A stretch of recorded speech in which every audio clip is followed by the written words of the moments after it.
मैं एक ऐसे कलमकार को बुला रहा हूँ जो पसीना आते आते ही पसीना पसीना हो रहा है। कुल 26 किलो 600 ग्राम का होता है साहब। मैं चाहता हूँ बाबूलाल डीगिया माइक पे आ जाए। बाबूलाल डीगिया वेयर से राजस्थान से आपके बीच में है। कुल 26 किलो 600 ग्राम का वजन है, आप देख लेना भले ही उसका। अष्टावक्र का नाम आपने सुना है? अष्टावक्र 8 जगह से मुड़ा हुआ था, ये उसी का मॉडल है। मेरे घर चला गया था एक बार साहब, सच कह रहा हूँ, विश्वास मानिए। जैसे ही मेरे घर गया मेरी पत्नी ने बैठा लिया, बोले भाई साहब बहुत दिन से इंतजार कर रही थी, आइए। ये बैठ गया, बोले भाई साहब आपका कुर्ता बहुत जोरदार है, इसे उतार दो। तो घबराया, बोले भाभी जी बात क्या है? बोले बात कुछ नहीं, आप उतारो। कुर्ता उतरवा लिया, पत्नी ने पजामा भी उतरवा लिया, पत्नी ने फिर बनियान भी उतरवा ली। अब आप कल्पना करो बाबूलाल डीगिया अंडरवियर में खड़ा है। भैया एक जगह लगा दे यार, अंडरवियर में खड़े हो बाबूलाल डीगिया। मेरी पत्नी ने मेरे बच्चे को बुलाया, बोले यहाँ क्या बात है मम्मी? बोले देख च्यवनप्राश खाया कर, नहीं ऐसा हो जागो। आप जोरदार ताली बजा सके। अगला है 26 किलो 600 ग्राम, शादी नहीं है रही, कोई लड़की वाला आता ही नहीं। मेरे पास आया, बोले ब्यास जी क्या करूं, मेरी शादी ना है रही। मैंने कहा निर्मल बाबा के दरबार में चला जा। अगला चला गया, बोले बाबा मेरी शादी ना हो रही। बोले जेब में तस्वीर किसकी है? तस्वीर निकाली गई वो अटल बिहारी वाजपेयी की। बोले यही तो कृपा अटक रही है। अबे यह तस्वीर है हटा और दिग्विजय सिंह की लगा। अगले ने ऐसा ही किया साहब, दिग्विजय सिंह की तस्वीर लगा ली। विश्वास मानो 9-10 दिन बाद लाइन लग गई लड़की वालों। लड़की वाले आए दिख जाएं, आए और दिख जाएं, पर बात नहीं करे को। एक लड़की वाला जैसे आया, इनके पिताजी ने पकड़ लिया। बोले क्या बात है, आपने लड़के को देख लिया? बोले हमने तो देख लिया, पर कब अब यह कहो डॉक्टर को दिखाओ। देख रहे हैं आप, बड़ी मुश्किल से जैसे शादी हुई है वो आपके बीच में। जोरदार ताली बजा दीजिए। 26 किलो 600 ग्राम का है। कभी सम्मेलन में जाता है, इसकी पत्नी 100 रुपये के चिल्लर डाल देती है खुले। मेरी भाभी जी बात क्या बात है, ऐसा क्यों कर रही है? बोले भाई साहब तुम्हें पता ना है 26 किलो 600 ग्राम वजन है, और ये कभी सम्मेलन में जा रहा है, बीच में आंधी आ गई तो। बहुत ही नाजुक कवि है, बहुत ही नाजुक बात करता है। एक बार जोरदार ताली बजाइए बाबूलाल डीगिया को सुनिए साहब। बाबूलाल डीगिया। परम आदरणीय जमी पर बैठे जमींदारों, चेयर पर बैठे चेयरमैन साहबों, भ्रष्टाचार की तरह खड़े हुए नौजवानों, गद्दी पे धरे गद्दी के गद्दारों, आपके चरणों में मेरा प्रणाम। माइक पे खड़े मक्कार हो। लीजिए भाई साहब, मेरे से कह रहे माइक पे खड़ा हो मक्कार हो। आप बड़ी गहराई से देखना, मैं माइक पे खड़ा हूँ, ये भी तो माइक पे हैं, बैठे हैं, लेकिन इसमें अंतर है। मैं ऊंचे माइक पे हूँ, मेरी ऊंचता है, नीचे माइक पे सब इनकी नीचता है। और व्यास जी सोन, अगर मैं मक्कार हूं तो आप मक्कार ही हैं, मैं बीमार हूं तो आप बीमारी हैं, और मैं नर हूं तो आप। यह बात है, मत भूल घर में नारी भारी होए। नारी कोई चले, सब नारी के पदे, सब पिटे कुटे आएंगे। श्रोता, मेरे से पहले भाई आजाद जी गुजर गए,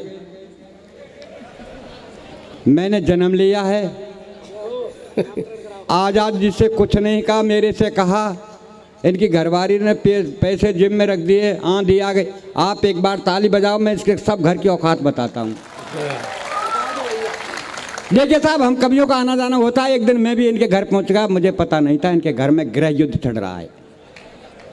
इनकी धर्मपत्नी एक सप्ताह से इनसे कोई बात नहीं कर रही।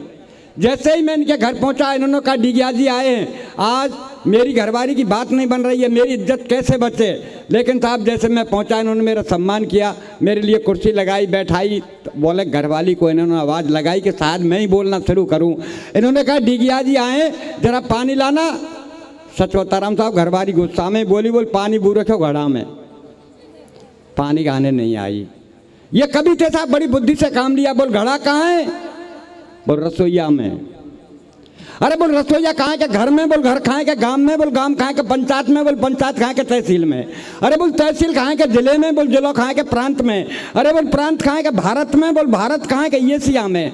अरे बोल एशिया कहाँ के संसार में, बोल संसार कहाँ के पानी में, बोल पानी कहाँ के बूढ़े को घड़ा में लादर पिवादे। ये इनकी सबरी औकात है साहब। और साहब मेरी बात कर रहे हैं 26 किलो का आदमी, 26 किलो का आदमी। भाई साहब ये बिल्कुल सही है। हम एक कप सम्मेलन से वापस आ रहे थे, लाल बत्तियाँ स्टेशन पर जल रही थी। मैंने कहा व्यास जी ये क्या है? बोले वजन तोलने की मशीन है। मैंने कहा यार भाई साहब अपना वजन तोलने। बोले भाई साहब तोल लो, पर एक शर्त होगी। बोल बता कि तेरा वजन तोलेगा पैसा मैं डालूंगा और मेरा वजन मैं भी तोलवाऊंगा। मैंने कहा मैं डालूंगा दिल। ठीक है साहब, मुझको मशीन पर चढ़ा दिया। 1 रुपये का सिक्का डाला, उसमें कार्ड आया, उसमें लिखा 26 किलो 600 ग्राम मेरा वजन। मैंने व्यास जी को मशीन पर चढ़ाया। भाई साहब सच बता रहा हूँ, 1 रुपये का सिक्का डाला, कोई कार्ड ही नहीं आया।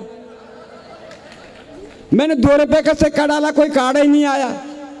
5 रुपये का सिक्का डाला तब इतना बड़ा कार्ड आया, और कार्ड में लिखा बोल कृपा कार्ड को गौर से पढ़ें, मशीन पर एक साथ 5-5 ना चढ़ें।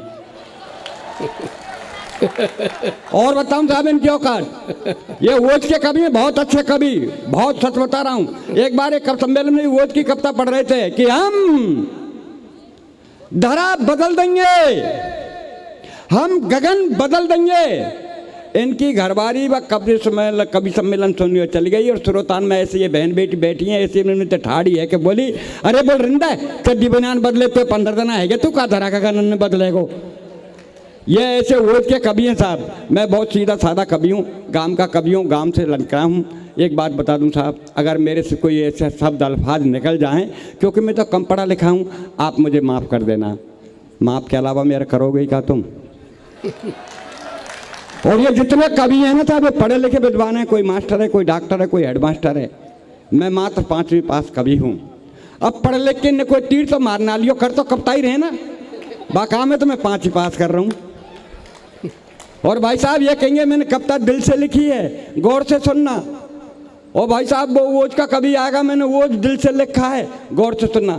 भाई साहब मैंने कहा हाथ से फेफड़ों से लिखा है क्या? आपको मेरी कविता में आपको दिमाग लगाने की कोई ज़रूरत नहीं है, क्योंकि मैंने दिमाग तो लिखी नहीं है। लिखे तो जब दिमाग होए है ही नहीं दिमाग, जब दिमाग तो। लेकिन मेरी धर्मपत्नी ने कहा तेरी उम्र 60 साल की हो गई, हाथ लिखना बंद कर दे। मैंने कहा क्या लिखूंगा? बोलो वोज लिखे। मैंने कहा मोई में बोझ ना है तो वोज क्या लिखूंगा? अरे बोल श्रृंगार लिख। मैंने कहा भगवान ने मल्लू को ना बनाओ तो श्रृंगार क्या लिखूंगा?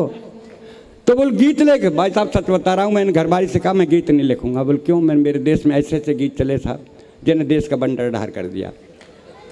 जब मैं छोटा था मेरे बाबा कहता बेटा गीत गा, तो सच बताता हूँ साहब मैं गीत गाता। काना बरसाने में आ जाइयो बोला गई राधा प्यारी, काना बरसाने में आ जाइए बोला गई राधा प्यारी। और आज मेरे नाती से कहूँ बेटा गीत गा, पता है नाती क्या गाता है? सर काले खटिया जाड़ हो लगे, जाड़े में बल माँ प्यारो। कोई गीत है साहब? इन्हें देश को बंटा ढार कर दियो। ये गीत तो ऐसा चले बोल तू जहाँ कहीं रहेगी मैं सूंघते सूंघते आ जाऊंगा, कुत्ता है का? ये गीत तो ऐसा चले तू ना मिली तो हम जोगी बन जाएंगे। मैंने कहा मिल गई तो कुआं गिर के मर जाएगो का? ये गीत तो ऐसा चले साहब मैं दिल्ली से गई पूना, पूना से गई पटना, माहू नहीं मिलो सजना, यहाँ जरेली हसनपुर में आ जाती कि टिक चाहिए यहाँ तो ले जाती नहीं। इसलिए साहब अपन गीत वीत नहीं लिखते, अपन तो देखते हैं जो लिखते हैं। आज सुबह जब मैं घर से चला तो मेरी धर्मपत्नी ने कहा कहाँ जा रहे? बेटा चुप बढ़ जा, चुप। देखो साहब मैं एक बात का यहाँ धन्यवाद देता हूँ जिन लोगों ने पैदावार बढ़ाई। तुम्हारे स्कूल के हेडमास्टर रही हो। मैं यहाँ के उन लोगों को धन्यवाद देता हूँ जिन्होंने पैदावार बढ़ाई, और इस पैदावार में किसी का सहारा भी नहीं लिया होगा। वैसे मेरा भारत देश साहब पैदा करने में कम नहीं है। वो धृतराष्ट्र देश है ना, उन जिनके 100 थे, और वो तो आँख इन पे अंधे थे जब 100 थे। तो लीजिए साहब, जो मैं घर से जब चला तो मेरी धर्मपत्नी ने कहा कहाँ जा रहे हो? मैंने कहा उत्तर प्रदेश जा रहा हूँ कब सम्मेलन में। बोल ठीक है चले जाना, थोड़ा सा डिनर कर जाना। अरे मैंने कि पगली डिनर तो शाम के भोजन को कहें। घरवाली बोली शाम को दरिया तो है ही, और खास के तेरे लिए रखा है। मैंने कहा क्यों? बोल रहा था हम कुत्ता मुँह देगो, मुझे फेंकना पड़ता, इसलिए आप डिनर ही कर जाओ। भाई साहब जब मैं वेर के बस अड्डे पे आया, कंडक्टर बुरी तरह चल रहा, बाबा कहाँ जाएगा, बाबा कहाँ जाएगा। एक ने ये पकड़ा, एक ने ये पकड़ा, मुझे खींचने लगे। मैंने गुस्से में कह दिया स्वर्ग जाऊंगा, लेते लगो का। ड्राइवर बोले बोल बाबा आजा मेरे पहिया के नीचे, तो आज ही स्वर्ग पहुंचा दूँ। मैंने गुस्से में कहा ड्राइवर तेरे 64 दांत ने तोड़ दूंगा। कंडक्टर बोला बुड्ढे क्यों झूठ बोलता है, कहाँ है इसके 64 दांत? में पता बीच में तू भी तो बोलेगा, तो 32 तेरे और 32 आके। भाई साहब मैं बस में बैठा, उसी बस में व्यास जी बैठे थे। मैंने कहा व्यास जी पैर से विकलांग हूँ, मुझे बैठ जाने दे। बोल पीछे जा। भाई साहब आगे जा पीछे जा। 15 मिनट हो गई पर किसी ने बैठने को जगह नहीं दी। ड्राइवर बहुत अच्छा था, जाने कब से मेरे को देख रहा और बोला बोल बाबा क्यों होते हो परेशान, आओ मेरे बोनट खाली है, बोनट पर बैठ जाओ। भाई साहब मैं ड्राइवर के पास बोनट पर बैठ गया। बस चली, 4 किलोमीटर पर जाकर रुकी। कारोई पेंट, कारी बुरसट, कारे चश्मा, देखने में सचमुच ऐसी लग रही थी करिश्मा। बस में चढ़ी, 1 मिनट खड़ी हुई। व्यास जी बोले मैडम कब तक खड़ी रहोगी? लो मैं सरकता हूँ, बैठ जाओ। लेकिन साहब सच बताऊँ वो किसी के पास नहीं बैठी और धीरे धीरे आके मेरे पास बोनट पर बैठ गई। हंसने की बात नहीं, अपनी अपनी किस्मत का खेल है साहब। मेरे यहाँ भुसावर तहसील जब बस आई तो एक भिखारी आया और मेरे से बोला बाबूजी बाबूजी। मैंने बोल क्या बात है? बोल 2 रुपये दे दो। मैंने क्या करेगा? बोल चाय पीऊँगा। अरे मैं कम वक्त चाय 2 रुपये की आती है, चाय तो 5 रुपये की आती है। अगर मांगता तो मेरे से 5 रुपये मांगता। भाई साहब भिखारी का जवाब देखिए। भिखारी हाथ जोड़ के मेरे से बोला बाबूजी जाकी जैसी हैसियत हो अम्बा पे ऐसे ही पैसा मांगे। मैंने भिखारी से कहा ठीक है भाई साहब मेरी ऐसी हैसियत है। मैं तुरंत व्यास जी की तरफ हाथ कर दिया। मैंने भाई साहब इनसे ले ले। तो भाई साहब भिखारी ने व्यास जी को ऊपर देखा नीचे देखा और फिर हाथ जोड़ के बोला बाबूजी। मैंने बोल क्या बात है? बोली खुदा ही भिखारी सो लग रहा है, हमको कहा देगो। भाई साहब जब छोकरवारे के बस अड्डे पे आया एक भिखारी और मिला। छोकरवारे के बस अड्डे पे आया तो एक भिखारी और मिला और मेरे से बोला बाबूजी बाबूजी। मैंने बोल क्या बात है? बोल 10 रुपये दे दो। मैंने क्या करेगा? बोल चाय पीऊँगा। अरे मैं कम वक्त चाय 10 रुपये की आती है, चाय तो 5 रुपये की आती है। अगर मांगता तो मेरे से 5 रुपये मांगता। भाई साहब भिखारी का जवाब देखिए। भिखारी हाथ जोड़ के मेरे से बोला बाबूजी 5 रुपये की मैं पीऊँगा, 5 रुपये की मेरी प्रेम काव तो पिएगी। अरे मैंने कि तू भिखारी होकर के प्रेम का रखता है? बोल भाई के चक्कर में भिखारी बनूँ ना तेरी तरह मैं हूँ भगत जी की जैसे महलन में रह रहा हूँ। अरे भाई साहब जब ठीक मैं भरतपुर आया तो एक भिखारी और मिला। मेरे से बोला बाबूजी बाबूजी। मैं बोल क्या बात है? बोल 5 रुपये दे दो। मैंने कहा नहीं है। बोल बाबूजी बाबूजी 4 रुपये दे दो। नहीं है। बोल बाबूजी 3 रुपये दे दो। नहीं है। अरे बोल बाबूजी 1 रुपये दे दो। व्यास जी गुस्से में बोले नहीं है हमारे पास। तो बोला आप यहाँ क्या कर रहे हो? तो बोल क्या करें? बोला आ जाओ तुम दोनों कटोरा लेके भरतपुर में मांगेंगे। तो अपन तो साहब जो देखते हैं जो लिखते हैं। जब मैं ठीक आपके यहाँ आया मुथराम में तो मुझे किसी ने नज़र उठा करके नहीं देखा, एक डॉक्टर साहब ने देखा और डॉक्टर साहब बोले डॉक्टर साहब ने कहा बोल भाई साहब कहाँ के हो? मैं राजस्थान का। बोल कहाँ जा रहे हो? मैंने कहा मैं जरौली हसनपुर कब सम्मेलन। बोल कभी हो? बोला हाँ। बोला आप तो बीमार है। अरे मैं डॉक्टर साहब मैं बीमार नहीं हूँ। मैं डॉक्टर हूँ, मेरे विश्वास कर। आप में खून नहीं है, आप खून चेक करा लो। मैं डॉक्टर साहब जब खून है ना तो चेक क्या कराऊँ? अरे बोला अपना ब्लड प्रेशर चेक करा लो। मैं डॉक्टर साहब जब ब्लड ही नहीं है तो प्रेशर खाते होगा। और ब्लड प्रेशर के बारे में मैं खूब जानता हूँ। जब मैं हाई स्कूल में पढ़ता था मेरा ब्लड हाई था और एंटर किया तो मध्यम रह गया। और जिस दिन तक घर बारी आई है डॉक्टर साहब वह दिन तक लो चल रहा है। फिर भी डॉक्टर साहब ने सिरिंज लगाई और भाई साहब मेरे 10 मिनट तक लगी रही। वापस खींची, खून नहीं निकलो तो डॉक्टर ने सिरिंज को तोड़ के मैंने कहा डॉक्टर साहब आपके बजाय तो मेरे हिंदुस्तान के मच्छर अच्छे हैं, जहाँ मुझे काटते हैं वो तुरंत खून निकाल लेते हैं। भाई साहब माफ़ करना, यहाँ कोई डॉक्टर हो तो मैं आपके उत्तर प्रदेश के डॉक्टरों की रचना नहीं पढ़ रहा हूँ, मैं तो राजस्थान के इनकी पढ़ रहा हूँ।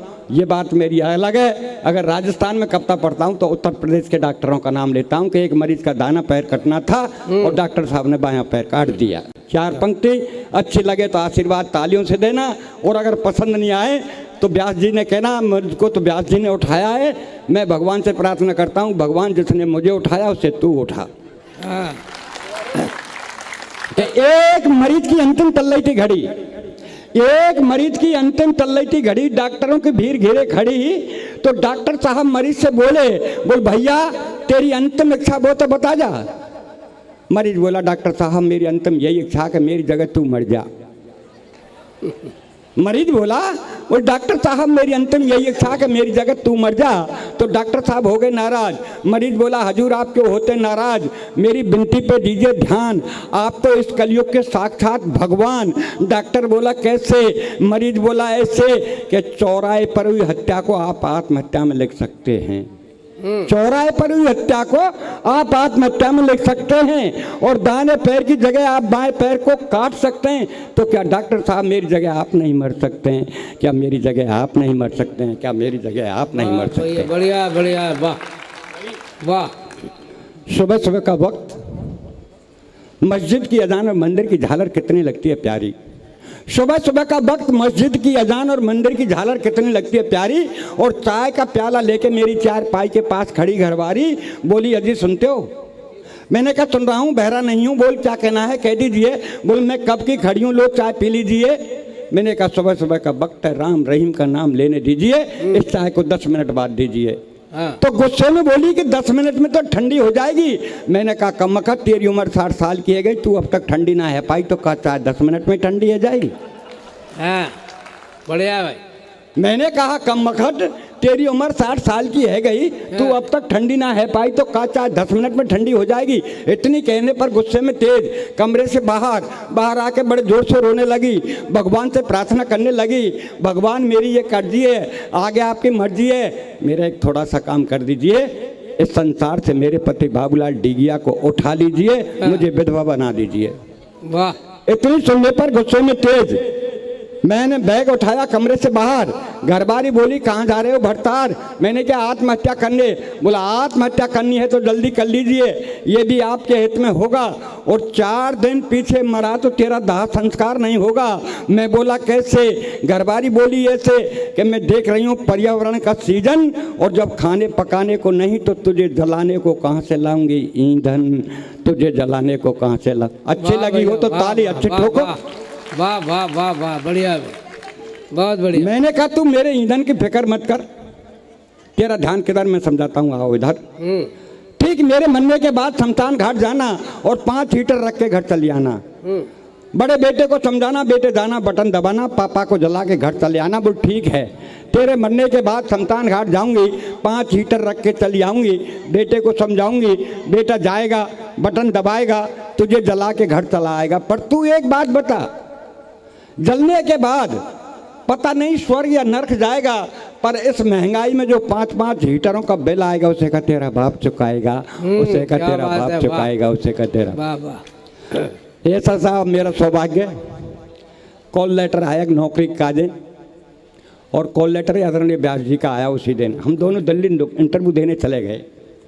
जब इंटरव्यू देने चले गए हम दोनों, तो पहले वहाँ मेरा नाम आया, बोल बाबूलाल डीगिया। मैंने कहा जी हाँ। बेटा धीरे धीरे निकल जाओ चक्रान, क्यों का बेटे समझ में कोई बात नहीं। तो मैंने कहा वो तो देख भी आई है, मैं तो खाली कैसे हो देखी। मेरे लिए आवाज़ पड़ी, बोल बाबूलाल डीगिया साहब मैं अंदर इंटरव्यू देने, आप बुलाया। अधिकारी ने आवाज़ लगाई, बोल कोई बाबूलाल डीगिया है? मैंने कहा सर मैं हूँ। बोल अंदर जाओ इंटरव्यू दे आओ। सर मैं इंटरव्यू देने अंदर गया, अधिकारी जी ने एक प्रश्न मेरी तरफ सरकाया, और वो प्रश्न ऐसे सरकाया आपको बता रहा हूँ। मेरे से पूछा कि भारत के सर्वप्रथम प्रधानमंत्री का नाम। मैंने कहा पंडित जवाहरलाल नेहरू। बोले पृथ्वी कैसी है? मैंने कहा साहब गोल है, चपटी है, खोज जारी है। ये भारत आज़ाद कब हुआ? मैंने कहा साहब 1857 से प्रयास किए गए, 1947 में सफलता मिली। बोल ठीक है बेटा जा, तेरा इंटरव्यू हो गया। भाई साहब मैं इंटरव्यू दे के बाहर निकला, व्यास जी मुझे गेट पर मिले। बोल डीगिया जी क्या पूछा बता। साहब मैं जल्दी में 3 प्रश्नों के उत्तर बता गया। मैं पहले का पंडित जवाहरलाल नेहरू, दूसरे का गोल है, चपटी है, खोज जारी है, और तीसरे का है कि 1857 से प्रयास किए गए, 1947 में सफलता मिली। आवाज़ लगी, बोल सोमदत्त व्यास। बोल जी हाँ। बोल अंदर जाओ इंटरव्यू दे आओ। भाई साहब इंटरव्यू देने अंदर गए। अब इनको क्या पता कि अधिकारी का मूड क्या होता है, अधिकारी ने प्रश्न ही बदल दिए। इनसे पूछी आपका क्या नाम है? ये बोले पंडित जवाहरलाल नेहरू। अरे बोल तेरी बुद्धि कैसी है? बोल गोल है, चपटी है, खोज जारी है। अरे बोल तुम पैदा कब हुए? बोल 1857 से प्रयास किए गए, 1947 में सफलता मिली। ऐसे आदरणीय व्यास जी है। बढ़िया भाई बढ़िया। मैं चाहता हूँ हमारे माननीय मंत्री जी बैठे हैं, आदरणीय हमारे भगत सिंह जी बैठे हैं, राजेश चौधरी जी बैठे हैं। हो सकता है इन्हें जल्दी हो, वैसे जल्दी ज़्यादातर नेताओं को होती है साहब। एक बार हवाई जहाज़ की यात्रा चल रही थी, आप आनंद लेना, सुन लेना। हवाई जहाज़ की यात्रा, 5 आदमी उसमें यात्रा कर रहे थे। एक पायलट, एक छोटा सा बच्चा जैसे वेद पस्तौर जैसी उम्र का, वो पायलट के पास ही बैठा था। 3 और थे, एक नेताजी एक वकील साहब, एक डॉक्टर साहब, इस तरह से कुल मिला के 5 बैठे हुए थे। अचानक हवाई जहाज में गड़बड़ी हुई। पायलट ने घोषणा कर दी, ये हवाई जहाज कहीं भी क्रैश हो सकता है, दुर्घटनाग्रस्त हो सकता है। दुर्भाग्य से हमारे पास केवल 4 पैराशूट हैं और हम 5 हैं। जिसको ज़्यादा जल्दी हो वो जल्दी से कूद जाए, उतर जाए। तो सबसे पहले नेताजी खड़े हैं, बोले सबसे ज़्यादा जल्दी वो है। डॉक्टर साहब बोले क्यों? बोले देश की बड़ी बड़ी योजना मुझे ही बनानी है। और नेताजी ये कह के कूद गए साहब। वकील साहब कूद गए, डॉक्टर साहब कूद गए, अब 2 रह गए। पायलट ने कहा बेटा अब हमारे पास 1 पैराशूट है, अब ऐसा कर तू चला जा, तू उतर जा। तो पायलट ने कहा अंकल नहीं, अपन दोनों ही साथ साथ कूदेंगे। बोला बेटा ऐसा नहीं होता है, पैराशूट में एक ही व्यक्ति एक बार में उतरता है, अगर 2 उतरेंगे तो दोनों की जान को खतरा हो जाएगा। मैंने तो 26 बसंत पार कर लिए, मेरी उम्र तो 26 साल की हो गई, तू भाई 5-6 साल का है, तू उतर जा। तो बच्चे ने जवाब दिया नहीं अंकल हमारे पास 2 पैराशूट हैं। बोला ऐसा कैसे हो सकता है, 3 आदमी हमारे उतर गए, 4 ही तो पैराशूट है हमारे पास। बोले जो सबसे पहले खड़े हुए नेताजी जल्दी जल्दी में वो मेरा बस्ता लेके कूद गए। तो ऐसा हो जाता है, ये जल्दीबाजी होती है साहब, लेकिन कोई बात नहीं, बहुत अच्छा चल रहा है। हमारे बीच में एक से एक बढ़ के कवि बैठे हुए हैं। मैं जिस बालक को बुलाना चाहता हूँ वो बालक भी नटखट है, और जिसके अंदर कविता है निश्चित है वो नटखट होना ही होना है, क्योंकि उसे देश की चिंता होती है साहब, और देश की चिंता करने वाला थोड़ा नटखट भी होता है। मैंने इस बच्चे को गोद में ले लिया साहब, अचानक मुझे बड़ा प्यारा बच्चा लगा। मैंने बता बेटा तू इस समय कहाँ है? तो इसने मुझे ऊपर नीचे से कई बार घूरा, मेरे शरीर का आकलन किया, भौगोलिक आकलन, मेरा आयतन नापा। बोले बताऊँ अंकल मैं कहाँ हूँ? मैंने बता। बोले इस समय मैं हिमालय की गोद में हूँ। बच्चा बड़ा समझदार। मैंने कौन सी में पढ़ रहा है? बोले 6ठी में पढ़ रहा हूँ। मैंने कैसा चल रहा है? बोले हमारी तो माँ साहब से बराबरी की चल रही है। मैंने कैसे? बोले माँ साहब कोई प्रश्न पूछते हैं उसका उत्तर हमारी समझ से बाहर होता है, और जब कोई उत्तर हम दे देते हैं, किसी प्रश्न का उत्तर दे देते हैं, वो माँ साहब की समझ से बाहर होता है। मैं तू तो बहुत समझदार बेटा है, बहुत अच्छा बेटा है, बच्चा है साहब, अच्छी बात करता है। मैंने ऐसा कर तू गणित का एक सवाल बता, तेरे पिताजी को अगर मैं 100 रुपये दे दूँ और 1 महीने बाद 10 रुपये ब्याज के लग जाएं, तेरे पिताजी मुझे कितना पैसा लौटाएंगे? बच्चा ने तपाक से उत्तर दिया, बोले अंकल 1 पैसा नहीं लौटाएंगे। मैं तू गणित नहीं जानता? बोले अंकल मैं गणित तो जानता हूँ, तो मेरे पापा को नहीं जानते, वो किसी से भी लेके 1 पैसा आज तक नहीं लौटा पाए। आप जोरदार हंस सकते हैं, ऐसी कोई बात नहीं, जहाँ हंसने की बात हो आप हंसें, आनंद लें, आनंद के लिए ही है। छोटा सा बच्चा है आपके बीच में आने वाला है, बड़ी बड़ी बात करता है, छोटे छोटे मुंह से बड़ी बड़ी बात करता है, पापा की, मम्मी की। एक दिन मम्मी सब्जी लेने चली गई, जैसे ही घर लौट के आई वेद पस्तौर ने पूछा मम्मी क्या पड़ोसिन का नाम डार्लिंग है? बोले नहीं तो, तू ही क्यों पूछ रहा है? बोले तुम्हारे जाने के बाद पापा जी डार्लिंग कह के बुला रहे थे। दूसरे दिन फिर सब्जी लेने गई इसकी मम्मी, फिर एकदम आज ऐसे उत्तर इसने प्रश्न कर दिया, बोले मम्मी आज ईद है क्या? बोले नहीं तो, काहे को पूछ रहा है? बोले तुम जब चली गई ना सब्जी लेने तो पापा जी आंटी के गले मिल रहे थे। बड़ा समझदार बच्चा है साहब। अब मम्मी को शक हो गया, बोले तो गड़बड़ करता है, ठीक नहीं है, लेकिन कोई बात नहीं, सब मम्मी लेके चली गई। मैं लेके जाऊँगी सब्जी, बच्चे को साथ ले गई साहब, बच्चे को साथ ले गई। इतने में इसकी प्रोग्रेस रिपोर्ट आई। प्रोग्रेस रिपोर्ट में लिखा था बच्चा आपका टैलेंटेड है, बहुत होशियार है, देश का नाम रोशन करेगा, आपका नाम रोशन करेगा, केवल कमी एक है कि ये लड़कियों के पीछे भागता दौड़ता है। तो इसकी मम्मी ने लिखा अगर आप सफल हो जाएं इसकी कोशिश में तो ये बता देना मुझे, मैं इसके प्रयोग यही प्रयोग इसके पापा पे करूँगी। मैं चाहता हूँ जोरदार तालियाँ बजाएं आप, और तालियों के बीच वो टीकमगढ़ झांसी के पास स्थान होता है। मैं उस बच्चे को आवाज़ दे रहा हूँ, वेद पस्तौर आए और अपने जलवे दिखाए भाई वेद पस्तौर। आदरणीय मंचासीन कवियों को मेरा प्रणाम, और मैं धन्यवाद करता हूँ चाचा जी को जिन्होंने मुझे कार्यक्रम में बुलाया। तो चाचा जी को मेरा प्रणाम जिन्होंने मुझे इस कार्यक्रम में बुलाया, धन्यवाद। और मैं आते ही साथ पहले प्रधान होते हैं जो पैसे दे के प्रधान बनते हैं, अब योगी के राज में वो वापस पैसे तो ले नहीं पा रहे, खा तो पानी रह गाँव में, तो उनकी का दशा है और वे का कर रहे, और वे का कह रहे, काहे मर जाए का। काय मर जाए का, सरपंची के चुनाव को खर्चा घर बेच के चुकाएगा। काय मर जाए का, सरपंची के चुनाव को खर्चा घर बेच के चुकाएगा। भारी लागत लगाई थी चुनाव में, भारी लागत लगाई थी चुनाव में, देसी की जगह अंग्रेजी बंटवाई थी गाँव। क्या बात है। हाँ। अब एक ही उधारी तुम्हारे बाप चुकाएगा। हाँ। और हम अपनी कविता पे खुदाई तारी के बजाय का बजाय और काय मर जाए का, पेल की पंचवर्षी में बेकट पैसा लुट गो, पेल की पंचवर्षी में बेकट पैसा लुट गो, साइकिल को सरपंच सफारी से सट गो। पैसा ना खाए, पैसा ना खाए सो तुम्हें खाएगा। क्या बात है। काय मार जाएगा, ठोको दद्दा तारी। बहुत बढ़िया, वाह वाह वाह, बहुत बढ़िया।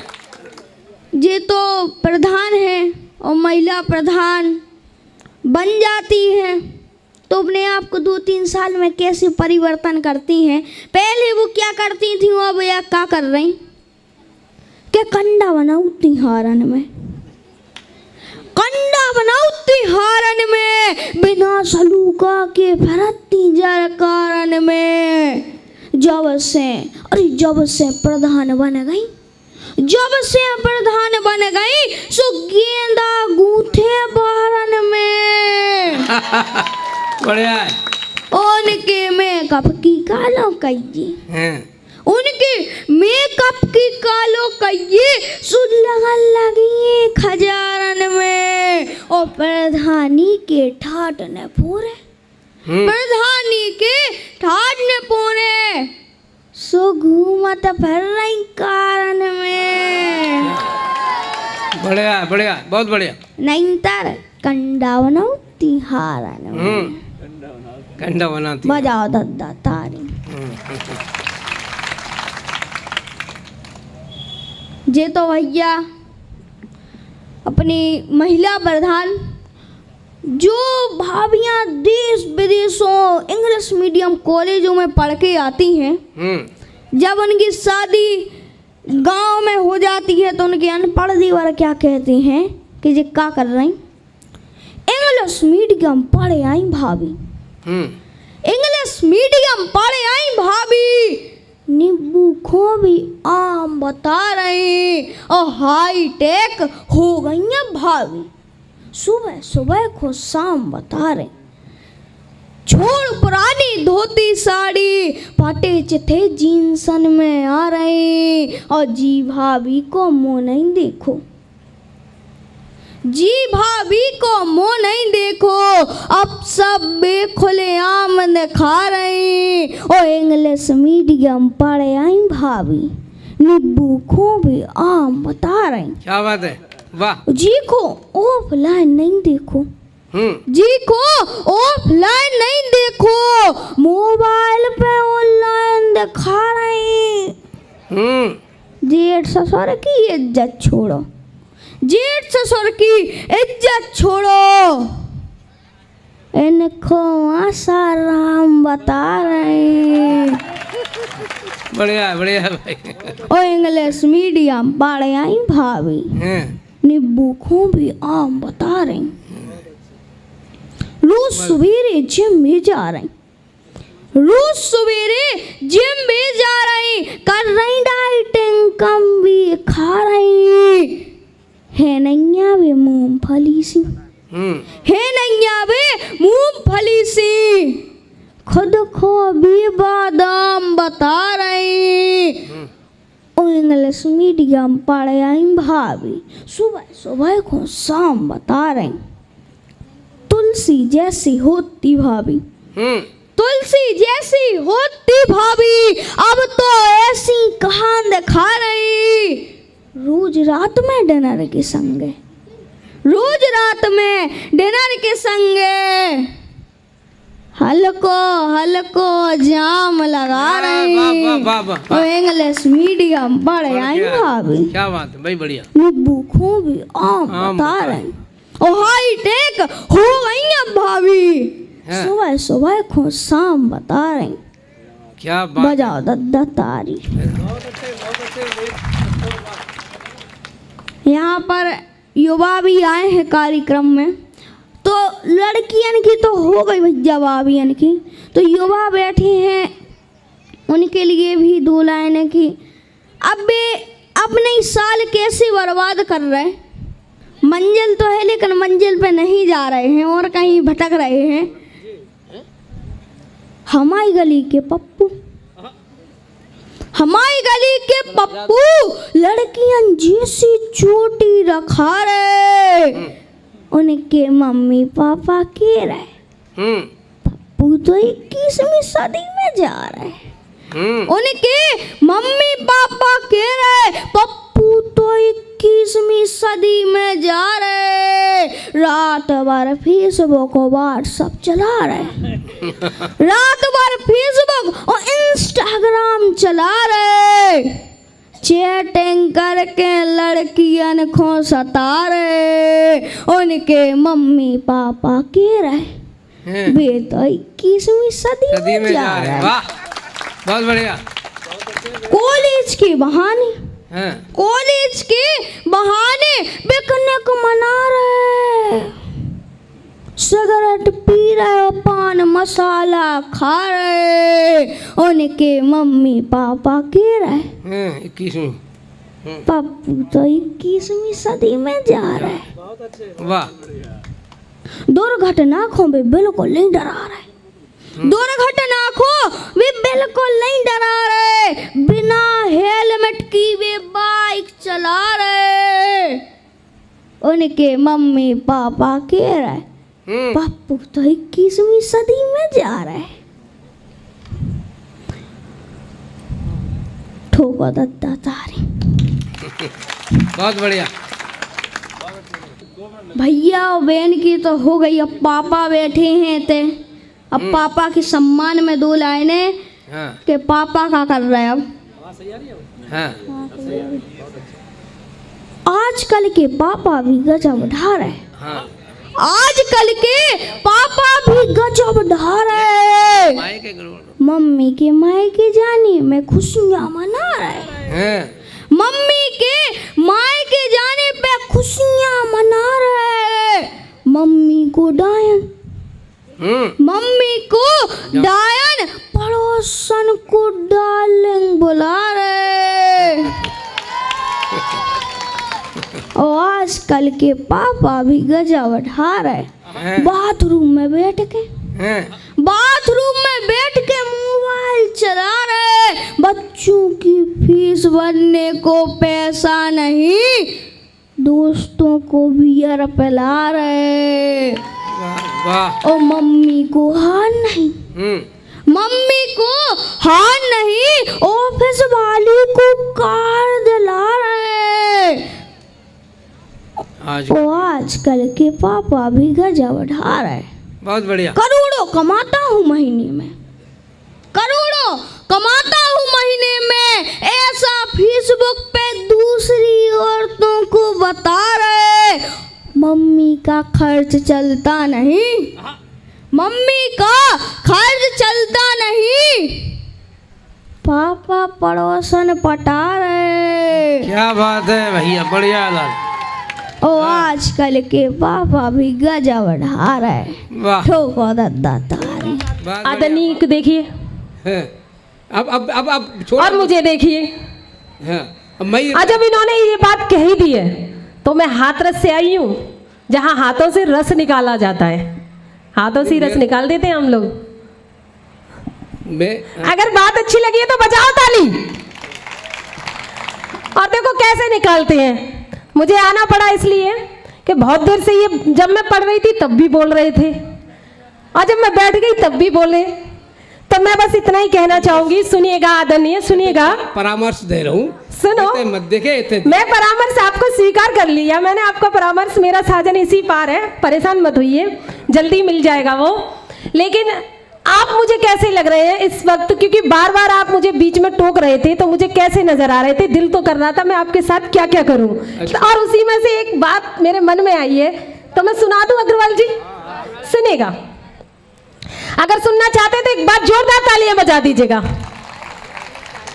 और जब मैं बैठूं तो तालियां इनके लिए बजाइएगा, ठोकिएगा और बताइएगा जरेलिया में कैसे ठोकी जाती हैं तालियां। मैं पढ़ती हूँ, सुनिएगा। मैं बिल्ली बनकर आई कबूतर तेरे लिए, मैं बिल्ली बनकर आई ओ बाबा तेरे लिए, मैं बिल्ली, बजाओ तालियां, मैं बिल्ली बनकर आई ओ बाबा तेरे लिए, मैं बिल्ली बनकर आई ओ बाबा तेरे लिए, पंजे हैं मेरे भाले ओ बाबा तेरे लिए, पंजे हैं मेरे भाले ओ बाबा तेरे लिए, माइक पे बैठा बाबा मत फड़फड़ा, मत फड़फड़ा, ऐसा फपेड़ू रोए नीचे पड़ा, नीचे पड़ा, तू जान बचा कर भाग जा बाबा अपनी खैर मना ले, पंजे हैं मेरे भाले ओ बाबा तेरे लिए, पंजे हैं मेरे भाले ओ बाबा तेरे लिए। और मैं तो सोच रही थी कि बाबा में कहीं आशाराम की आत्मा तो नहीं विराजमान हो गई।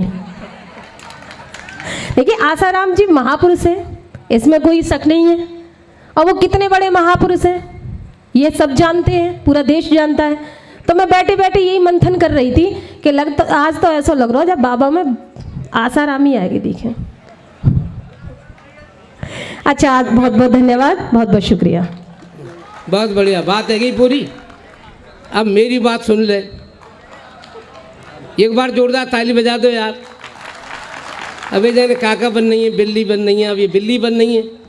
आजकल की लड़कियां अगर हमारी बिल्ली बनेंगी तो निश्चित यही हाल होगा जो वाली कह के गई है।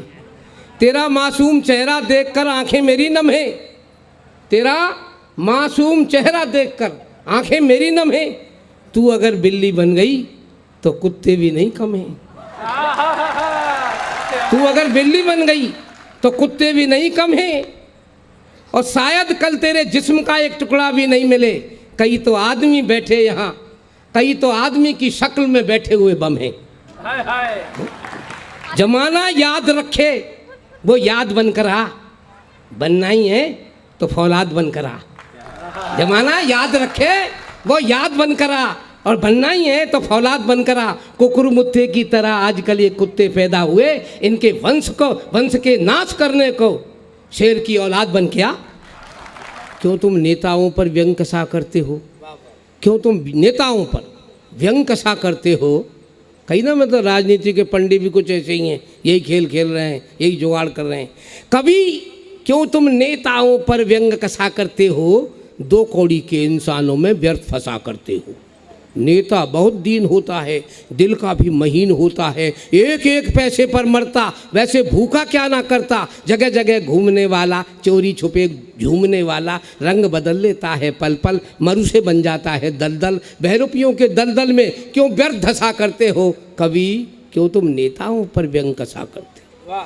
नेतान को खोटना है, जनता कुसूरवार, दे वोट गुंडान को नेता बनवावे, और माल पुआ खावे, संग कारण में जावे, गीत वाई के सुनावे, झंडा द्वार पे लगावे।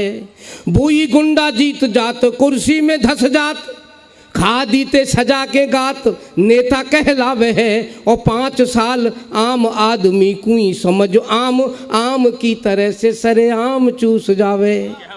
तो खोट तो हमारा तुम्हारा हो, पैदा तो नेता ने हम ही कर रहे हैं, और फिर हमें मूड फोड़ रहे हैं। बहुत सुना आपने कई, फिर मैं इस पृष्ठ को बदल रहा हूँ और फिर दूरदर्शन को लाना चाहता हूँ। पर मेरा निवेदन है दूर से ही देखें, दूर से ही दर्शन करें। वो जो बैठी है दुकेली, जैसे गुड़ की कोई भेली, धरी हो पंसारी की दुकान में।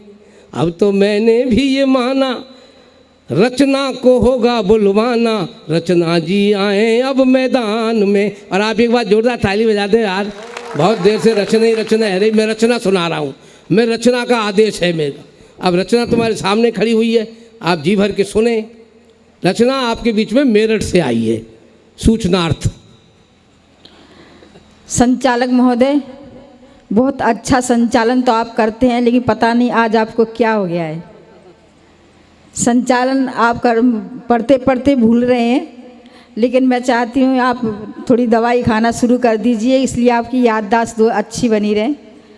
लेकिन पंक्तियाँ पढ़ती हूँ, सुनिएगा। हमारा मंच बहुत ऊंचाई पर पहुँच गया है और मैं चाहती हूँ कि सभी देवती देवता आएँ और हमारे इस पावन मंच को आशीर्वाद दे। आप सबको आशीर्वाद दे। आदरणीय चौधरी साहब बैठे हैं, उनको भी, और हमारे मुफतलाल जी आदरणीय आप बैठे हैं, सबको आशीर्वाद दे। और राधा कृष्ण की पावन धरा पर मैं खड़ी हूँ, उनको मैं सादर सशक्त नमन करती हूँ। आप सबको सादर नमन करती हूँ। अपनी माताएं बहनें बैठी, उनको भी हाथ जोड़कर मैं नमस्ते करती हूँ। बेटा बेटी बेटे हैं छोटे छोटे, उनको बहुत सारा प्यार। पंक्तियाँ पढ़ती हूँ, सुनिएगा। ये महफिल आपकी है तो इसे ऐसे सजा देना, ये महफिल आपकी है तो इसे ऐसे सजा देना। पड़ोसी से मिलो मिलकर पड़ोसी को मजा देना। वाह, वाह। मजे की बात है रचना तुम्हारे पास आई है, मजे की बात है रचना तुम्हारे पास आई है। तो मेरे आगमन में भी जरा ताली बजा देना, वाह, वाह, तो वाह, मेरे वाह। आगमन में बहुत भी बढ़िया, जरा वाह। ताली बजा देना। और पंक्तियाँ पढ़ती हूँ कि सभी देवती देवता आए इस मंच पर। सुनिएगा कि एक दंत दयावंत चार भुजाधारी को मैं हाथ जोड़ी बार बार प्रणाम करती हूँ मैं। और माते शारदे के चरणों में आस्था है, दीप ज्योति आरती का काम करती हूँ मैं। और राम को प्रणाम, हनुमान को प्रणाम, मेरा आपको प्रणाम घनश्याम करती हूँ मैं। और रचना करती है नमन माते भारती को, जिंदगानी देश के ही नाम करती हूँ मैं, जिंदगानी देश के ही नाम करती हूँ मैं। क्या बात है, वाह। और आदरणीय वाह, वाह, अभी हमारी बेटी रूबिया बता रही थी कि मंच पर ऐसा लग रहा है जैसे आसाराम बैठे हैं, लेकिन मैं बताती हूँ कि आसाराम बैठे हैं। सुनिएगा कि गोकुल और मथुरा की गलियों में देखोगे तो बांसुरी बजाते घनश्याम मिल जाएंगे। और दाऊ जी की कुंज गलियों में जाके ढूंढोगे तो रेवती के संग बलराम मिल जाएंगे। और सूर श्याम रस खान सावरे के गुणगान गाते हुए तुम्हें आठों याम मिल जाएंगे। और जोधपुर जेल में जाके तुम देख लेना, ठुमका लगाते आसाराम मिल जाएंगे, ठुमका लगाते आसाराम मिल अरे जाएंगे। रचना, बहुत ताली बजा रहे हैं। आसाराम में सब जाने हैं ये। जो जैसा काम करता है उसे वो काम दिखता है। निश्चित है, आप किसान हैं तो किसान पर तो ही दिखेगो। जो बाबू है बाबूगिरी, अब यह बेचारे का आसाराम ही दिख रहा है। जो जैसा काम करता है उसे वो काम दिखता है। और पल दो पल क्षण भर नहीं, आठों याम दिखता है। अगर ये डोकरी होती तो इसे राम ही दिखता। ये तो छोकरी है जो इसे आसाराम दिखता है। बहुत बढ़िया सुन रहे हैं हमारे हमारे श्रोता। मैं पंक्तियाँ पढ़ती हूँ, सुनिएगा। हालत बहुत ख़राब है इनके घर में। यहाँ के बेचारे थोड़ा हंस बोल लेते हैं, इसलिए थोड़ा इनका खून बढ़ जाता है, और वास्तव में इनकी हालत बहुत ख़राब है। घर में ये क्या क्या इनके साथ होता है मैं बताती हूँ, सुनिएगा। कि फिर मत कहना ये क्या किया, मैं इनके घर की बात बताती हूँ, सुनिएगा। कि फिर मत कहना ये क्या किया, ये क्या किया, रचना से तुमने क्यों पंगा लिया। सुनिएगा, माइक पर बैठे तुम देते हो झटके, क्या घरवाली से आए हो पिट के, आए हो पिट के, आए हो, ऐसी हालत है इनकी। सुनिएगा कि झाड़ू दिया या बेलन दिया, झाड़ू दिया या बेलन दिया, रचना से तुमने क्यों पंगा लिया। ऐसी हालत हो जाती है इनकी। इस वजह से आज ये मंच पर जो संचालन करने इसलिए बार बार भूल रहे हैं, क्योंकि लगता है आज उनकी ज़्यादा खिंचाई होगी। मैं ये कह रहा हूँ रचना, पंगा मैं मोल ना ले रहो, पंगा मोल मत ले मेरे जैसे बड़े बूढ़े से। सही कह रहा हूँ मैं, पंगा मोल मत ले मेरे जैसे बड़े बूढ़े से, अब भी सुपारी तोड़ देता हूँ चिकने मसूड़े से। सुनिएगा बहुत अच्छा, चलो आप हंसे मुस्कुराए, बहुत अच्छा लगा। सुनिएगा, इस उम्र में आपको कहाँ होना चाहिए। तो मैं सिपाही फोड़ रहे थे आसाराम जो जेल में बैठे हैं, सिपाही फोड़ी थी राम रहीम ने, वो भी जेल में बैठे हैं। और आपको कहाँ होना चाहिए इस उम्र में, आप सबको बताती हूँ, सुनिएगा, मान लीजिएगा कि चेहरे की झुर्रियों को ना बदनाम कीजिए, मुक्ति का अपनी आप इंतजाम कीजिए, ढलती उम्र में हुस्न से पंगा न लीजिए, जाकर के हरिद्वार में विश्राम कीजिए, जाकर के हरिद्वार में विश्राम कीजिए। ये हालत होती है इनकी, लेकिन पता नहीं है, ये बाज नहीं आते अपने आप मैं को। बताऊं, हम बुढ़े हैं तो क्या, मोहब्बत दिल से होती है, और बेमौसम बरसात बड़ी मुश्किल से होती है। संचालक हम बुढ़े महोदय, हैं तो जी। क्या, मोहब्बत दिल से होती है, और बेमौसम बरसात बड़ी मुश्किल से होती है। अरे जो दिल से जिया करता है, आपने राजस्थान का इतिहास पढ़ा होगा, मैं बता रहा हूँ, मैं भी राजस्थान से हूँ। जी, जो दिल से जिया करता है वो कभी बूढ़ा नहीं होता, और चंदन का बुरादा कभी कूड़ा नहीं होता। संचालक महोदय, आप बिल्कुल गलत मेरे नंबर मुंह लगा रहे हैं। मेरे मुंह मत लगे रचना। मेरे मुंह भी नहीं लगी है आप, मैं भी बहुत दूर से आई हूँ, मैं किसी का उधार लेकर नहीं जाऊंगी। मैं यूपी से हूँ, आप राजस्थान से हैं, ऐसी बात नहीं है। रात के 12 बज गए, शायद ज्यादा बज गए हों। नहीं तो और पराई नार पराए आदमी से रात के 12 बजे मुंह लग रही है।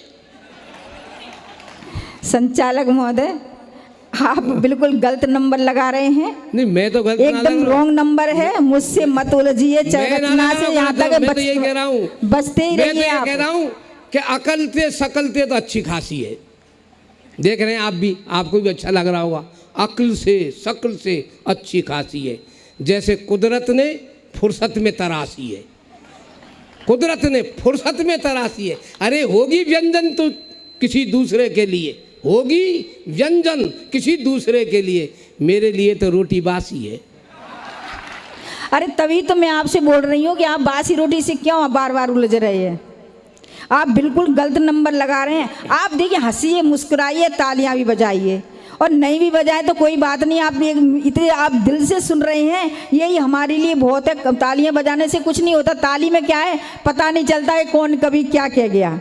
अब अगर आप शांति सुन रहे हैं तो पता लग रहा है कि हाँ कोई कुछ कह रहा है। इनके लिए पढ़ती हूँ, सुनिए, ये बिल्कुल गलत नंबर लगा रहे हैं। सुनिएगा कि रंग नंबर डायल हो गया, कि करिए रंग नंबर डायल हो गया, कि करिए संचालक पागल हो गया, कि करिए ये जान रहे हैं श्रोता, अब इससे कुछ नहीं होता, ये नीयत डोल रही है, ये पब्लिक बोल रही है, बिन मौसम बादल हो गया, कि करिए बिन मौसम बादल हो गया, कि करिए। और सुनिएगा, नौटंकी करो न ज्यादा, तेरा नहीं नेक इरादा, कुछ मंचों की मर्यादा, इसका दिल घायल हो गया, कि करिए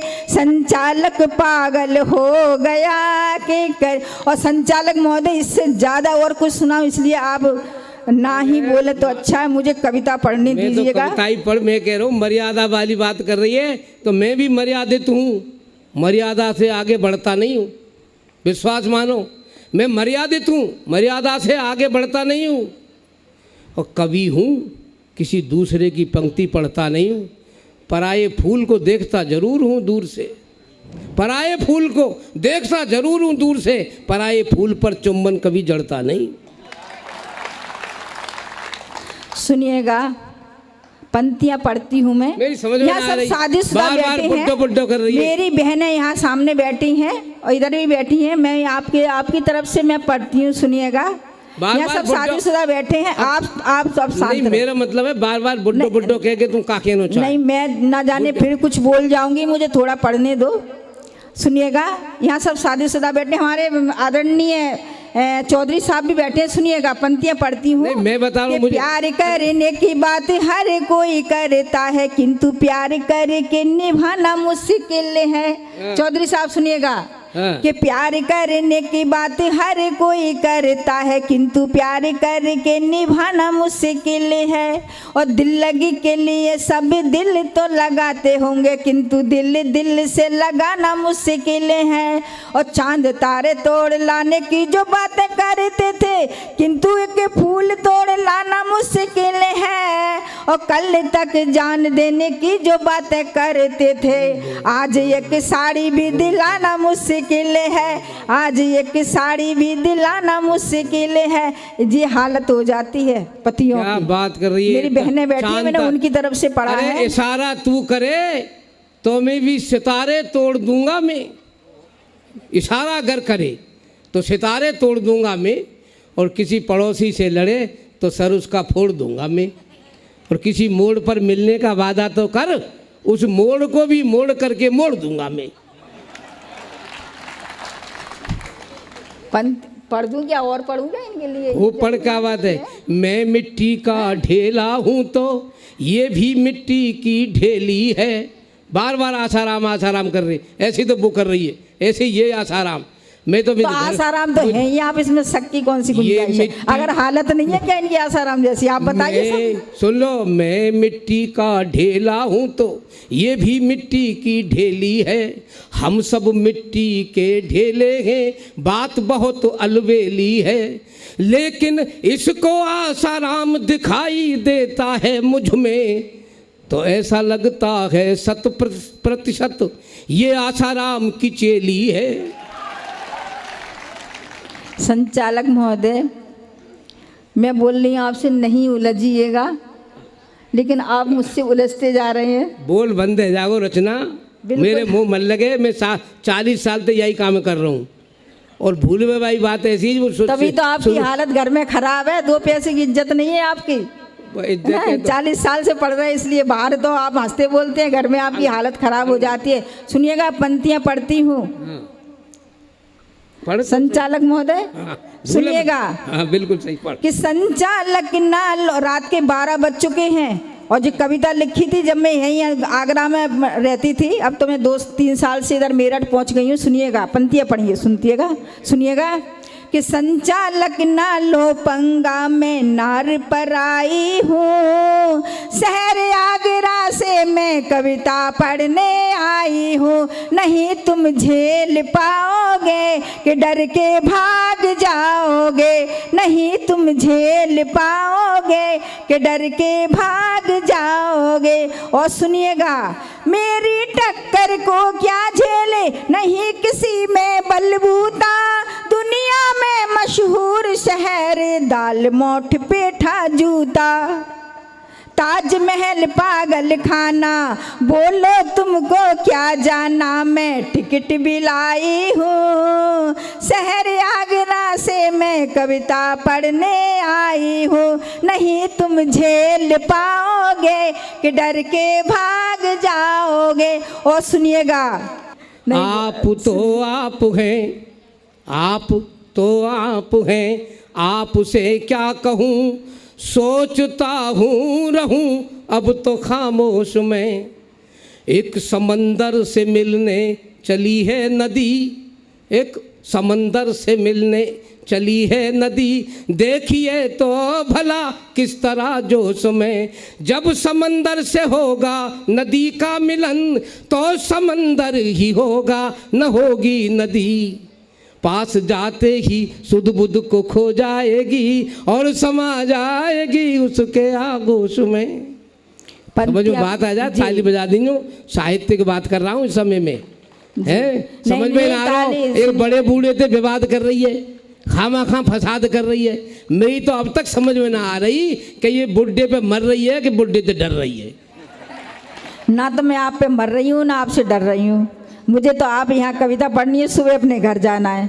तो देख रचना सुनिए, सुनिए। तेरह को आदमी हती है घर में, और मेरे घरवाली हती है। तो प्यार मोहब्बत में हम दोनों ही ट्रेंड। फर्क ये है कि तू सेकंड हैंडर, मैं सेकंड हैंड।